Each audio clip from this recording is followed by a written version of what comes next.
From Washington, D.C., welcome to the 131st edition of the Harness Racing Alumni Show.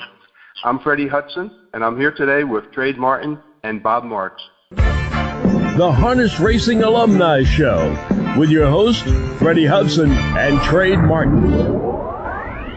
This week's Alumni Show is brought to you by Bill Houghton, insuring standardbreds and farms for over 40 years.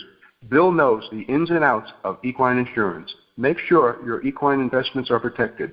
Call or text Bill at 954-655-5547. That's 954-655-5547. Call Bill now. Hey, Freddie, I heard that Huntington Farms had a great sale. Why don't you tell everybody about it?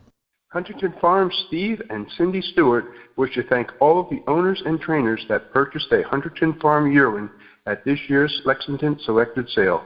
Huntington Farm wishes all of you much luck and success with your purchase. Look for the Huntington Farm consignment at the upcoming Harrisburg sale, November 8th through the 12th. For more information, call Huntington Farm at 859-987-3983 or email huntingtonfarm@cs.com. That's huntingtonfarm@cs.com. Joining us today are the founders of the Winner Circle Racing Stable, Charlie Longo and Matt Zuccarrello. Sorry about that, Matt. Matt, welcome to the Harness Racing Alumni Show. Thanks, Freddie. Happy to be here and looking forward to talking some industry talk this morning. And Charlie, we welcome you too. Thanks, Freddie. It's great to be on your show. Glad to have you. Charlie, my first question is at you. The Winner Circle Racing Stable seems to be winning a lot of races. What is the key to success? I think the key to success is due to the fact that we have a great support staff, and that means trainers that are picking out good quality horses. They're putting them in the right spots, which primarily is Yonkers Raceway, Pocono Downs, where we're racing for the best possible purses. We have fantastic caretakers. And by the way, our trainers are, I have to give them a little quick shout out, Dennis Laterza, Rob and Patty Harmon, and Kim Gilman, and they've done a fantastic job for us, picking out the right raceway stock that are going to be competitive and make us and our investors money. Yeah, Dennis Laterza, I trained horses for his grandfather, Joe Laterza, which was the Lindy Mine stable back in the 70s. No kidding. And Matt, how did you guys meet? So funny story though too. Charlie and I actually met through like a dentist though too, just coming down to the barn. I took the class. I've been going like 12 years now in Ohio, and then after Joe Faraldo put me in contact with Dennis, I was going down on weekends, and then a couple of years later, Charlie went down there, and I threw an idea by him because I had an LLC with thoroughbreds a couple of years before that, and just enjoyed it some. I enjoy both thoroughbreds and harness, but really attracted me to harness. And Charlie and I, we were on the same page and both had that excitement for like amateur racing, and just started talking about possibly doing something, and it just went from there. And it's gone way beyond our wildest dreams, but we both grew up watching harness racing. I grew up 15 minutes from Roosevelt Raceway and got to be there on closing night, and Charlie and I had similar experiences with our dads introducing us to the game. So it was a perfect fit when we decided to move forward with this, and it's gone great and built upon every year since our inception. Oh, okay. And Charlie, how many horses do you have in your stable right now? So as of yesterday, we just acquired horse number 20, and it's a nice mix of overnights, yearlings, 2- and 3-year-olds. And, that gives us the opportunity to, offset some of the, more difficult times with the babies, because it's going to take them, a couple of years to develop and earn some money. And by having the overnights racing for lucrative purses, that gives us the ability to offset that and hopefully earn some profit. So yeah, we're at 20 right now, racing primarily at Yonkers, Pennsylvania tracks, Jersey, and even Massachusetts now. We're starting to race at Plainridge. So we're really pleased with the quality, and perhaps we'll add another one or two before the year's out. Are you going to start branching out into the yearling market? Well, we actually feel that we should support the New York Sire Stakes program. So we usually attend the Goshen sale each year and try to acquire one or two new yearlings, which we will then race, get them ready at the county fairs, and I will normally drive those horses, and if they're good enough, we'll race them. We'll stake them to the Excelsior Series, and we've had some success there this past summer, and then hopefully beyond that, as they age, they'll be good enough to hit the top tracks on the East Coast. Matt, I'm going to go back to you now. How many partners do you have, and what type of percentages do they own, and what is your most successful horse? Well, as we've grown over the years, we've changed our model a little bit to make it cost effective for not only our investors but for ourselves as well. So I think at last count, Charlie and I were going over some numbers the other day. I think we're close, between 50 and 60 investors across multiple states or two. We try to stay away from international, just all the ramifications, just getting communications with people. But that's where we've grown it in the past several years. Our most successful horse right now is Kerford Road, who just raced in the preferred handicap and is racing in Winners Over 30 this upcoming week. Horse hardly misses a check, 40 checks and 49 starts for us with 12 wins. He's made over $166,000 for us or two in about a year and a half, almost 2 years since we had him. This year he's over $115,000. So it's nice to always reach that six-figure mark with any of our horses, and he's done that, and he proves week in, week out that he's a success. And we were closing on some milestones this year, actually. We're just short of $1.9 million for our statistics overall, and our goal is obviously to get to $2 million this year, and even maybe close to $750,000 in this calendar year. So we're having a banner year or two, and we're excited about what the future holds for us. And that's fantastic. And I'm going to go back to Charlie now. Charlie, are you looking to add more partners? And if so, how can they reach you guys? Sure. We're always looking for new investors, partners, whatever. They can reach us. They can call us personally. The information is on our website. We've done a really nice job with it as far as supplying information.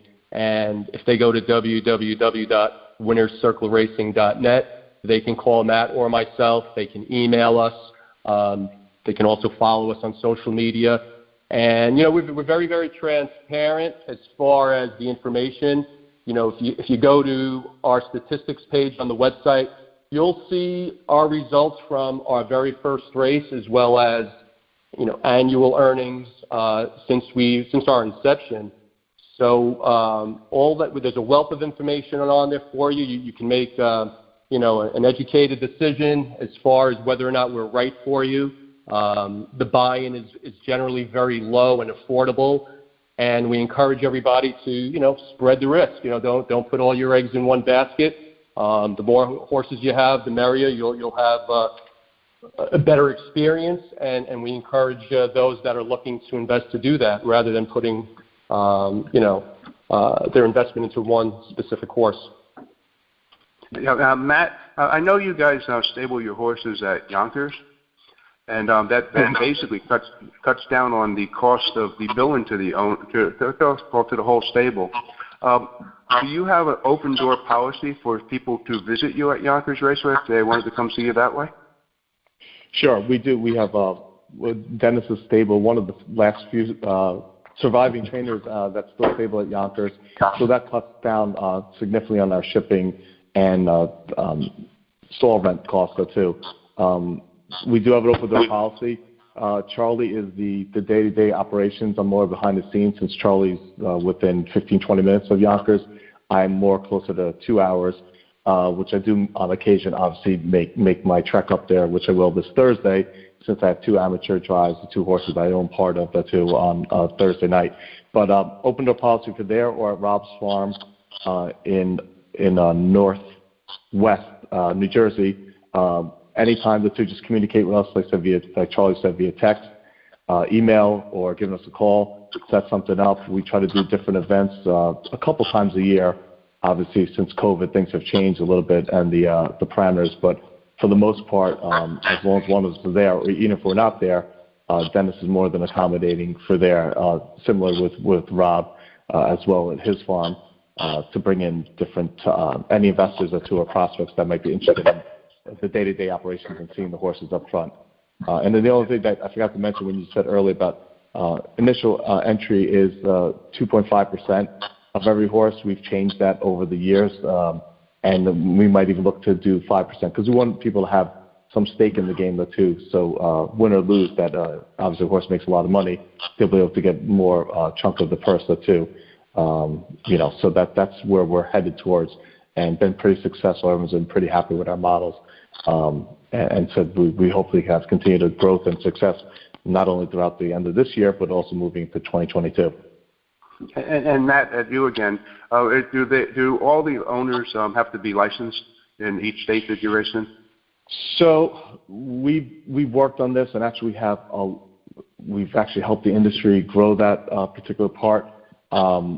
We try to abide by all the jurisdictions and the guidelines that not only the USTA but each individual state provides. So we do have a lot of people on our roster now that we do have licensed too. And like I said, every state is a little bit different. We try to look into all that and be knowledgeable and ask, obviously, people like you and everyone else too that's in the know on licensing, because that continues to be a sticking point, not only for us, but even for me driving that's on the amateur circuit, from fingerprinting every couple of years to, I know every state has to get a piece of the funding for that, but my idea would be to come across like a general license for all states and all jurisdictions, and then pay your fees accordingly, instead of making it more not only cost prohibitive but also difficult and not easy. Like Charlie just mentioned, we're getting into Massachusetts, and now we have to get licensed up there as well. I think they give you within 30 days for us to get licensed. We just raced there last week. So just that was one thing I suggest, is trying to get the industry to make it more cost effective and more efficient for owners, LLCs like us, not just Charlie and I, but our investors as well, to get licensed in an efficient way. That's one suggestion that I would love to see get moved forward. And Freddie, I'd like to add to that too, real quickly, and that has been one of the major hurdles or obstacles for us with bringing in new first-time owner investors to the sport, because we do tell them up front that we could be racing in several racing jurisdictions, and once we inform them of the cost involved in fingerprinting and licensing for each state, that may kind of have them shy away from investing if they were only looking at a minimal 2.5% investment per se, because that's all they could afford. And if they have to pay all this upfront money for licensing plus renewals for the following year, it may lose some of its appeal and luster. So, as Matt said, that definitely is a factor. And if we could somehow streamline this process and have some sort of racing compact where an investor can just get licensed one time and it's good for 5 years, and the fingerprints are good for a lifetime, that would be outstanding. I don't understand why we have to get fingerprinted every 5 years or whatever the case may be. It's not like our fingerprints are going to change after a period of time, unless you're a felon and you're looking to change your fingerprints because you're involved in something shady or something to that effect. So I don't see the validity of having to spend that. I understand why they do it. It's all about money. but it's a bit of a hassle, and that coupled with filling out all the additional paperwork is a bit of a nuisance.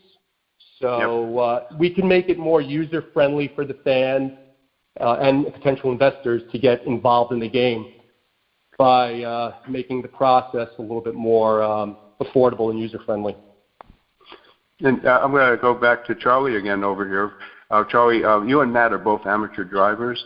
What do you guys do with your earned percentage from driving? So in order to maintain our amateur status, we cannot receive any compensation, of course. So that 5% would be donated to the Harness Racing Hall of Fame or the Standardbred Retirement Foundation, whatever is decided upon by the actual clubs that we belong to.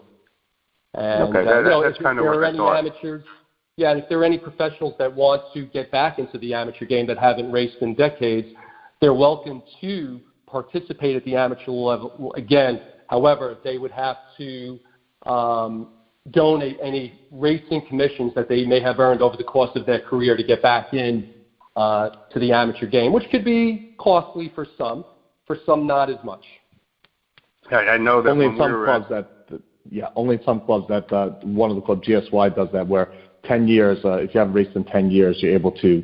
That's where we have some trainers on the circuit, including one of our trainers that races. Rob races once in a while too. But not every club has that authority to do that, because you could have a Cat Manzi come back after 10 years or two, but he would have to donate tons of money though too. So right now it's just for basically the last 10 years and pretty much people that weren't on the full circuit. That's why you'll see some names that you might be familiar with that are not technically in quote unquote amateurs, but that are racing against like Charlie or myself and other guys that don't do this for a living.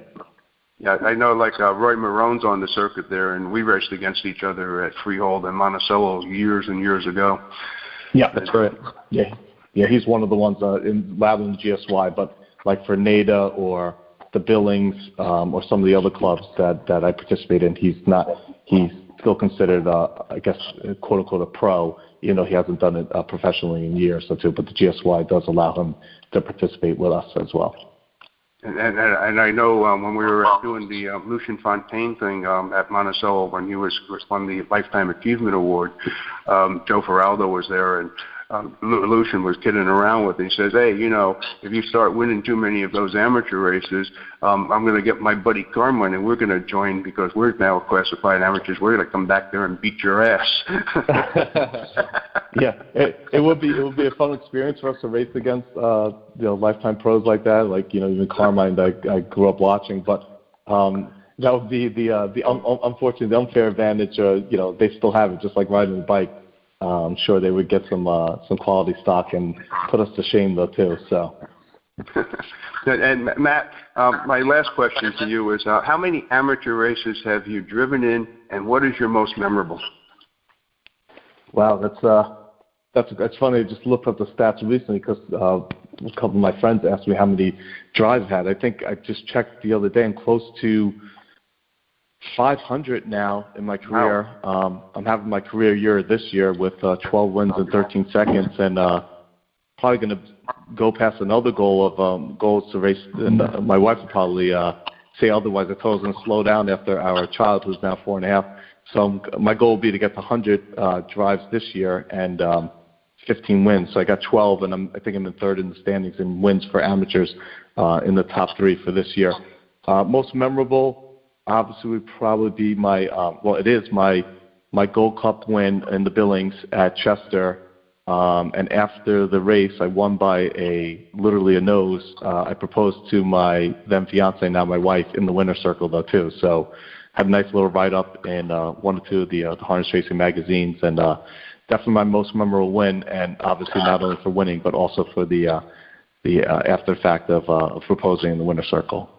Well, it's difficult to top that. The man pops the earplugs in the backstretch, wins by 5, gets in the winner's circle, and pops the question to his fiancée. It doesn't get any better than that. You got to love it. Thank you, Trey. Yeah, really. Yeah, we appreciate that. And Charlie, I'm going to ask you one more time to give out your website address. Yeah, sure, Freddie. It's www.harnessracing.com. winnerscircleracing.net. Please feel free to contact us with any questions you might have.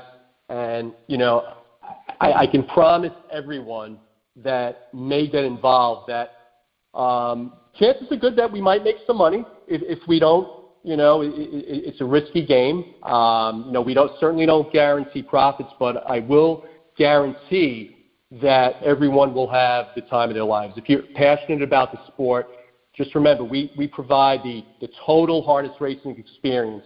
We'll bring you down to the barn. We get you into the paddock. We will get you into the winner's circle. We will educate you about the game. We're going to teach you things that you never even thought of. We'll answer any questions you might have. And we'll even, if you want to jog some horses, you want to jog your horse, we'll get you in the double jog cart with our trainers. And I guarantee you it's going to be the thrill of a lifetime, and you won't regret it for a very modest investment. All right. If you're buying or selling your home, Joe Rico is your go-to guy. Joe has been representing buyers and sellers on Long Island for 30 years. He is an expert in all types of sales. Don't settle for average. Call or text Joe Rico today at 516-524-4870. That's Joe Rico at 516-524-4870. Give everybody Joe's email address. That's Joe Rico, C21 @yahoo.com. Charlie May, after winning the 2021 Meadowlands Pace, the pacing sensation was unjustly disqualified and placed last. Charlie May seeks his redemption in the upcoming Breeders' Crown with eliminations on October 23rd and the final on October 30th. Charlie May is out for revenge. Matt and Charlie, thank you for being on our show. You have an open invitation to come back anytime that you like. Thank you so much, We Freddie. appreciate that. Thank you so much for having us. Definitely take you up on that offer. Great. Okay, you got it. Thank you. Okay. That's a wrap for this week's broadcast of the Harness Racing Alumni Show. On behalf of Trade, Bob, and myself, thanks for listening, and don't forget to tune in next week. The Harness Racing Alumni Show